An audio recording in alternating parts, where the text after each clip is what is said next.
দুনিয়াটা লোভে ভরে গেছে, মানুষ জানি কীরকম হয়ে গেছে।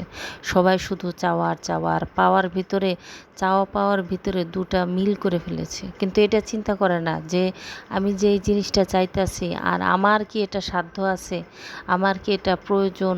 মানে অতিরিক্ত জিনিসটা পৃথিবীতে কোনো কিছুই ভালো না। সবসময় মনে রাখবেন, অতিরিক্ত মানে কোনো কিছুই মানে কি জীবন ধ্বংস করা।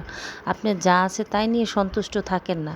আপনাকে তো মনে করেন এরকমও আল্লাহ তৈরি করতে পারতো। আপনি দেখেন সব কিছু, হাত পা সব কিছু ঠিক আছে, এতেও যদি আপনি সন্তুষ্ট না থাকেন, দুনিয়ার জিনিসের প্রতি আপনার এত মোহ আর এত চিন্তাধারা নিয়ে আপনি জীবনযাপন করতেছেন যে আপনার অনেক কিছু দরকার, আপনার এই জিনিস হইতেছে না, দেখতেছেন অন্য একজন আপনার এই কোনো কিছু ব্যবহার করতেছে, ওইটা দেখে আপনি মানে আপনার মাথা নষ্ট হয়ে যেতেছে। না, এটা তো আসলে ঠিক না, এটা আসলেই ঠিক না। আপনার উচিত নিজে যা আছে তাই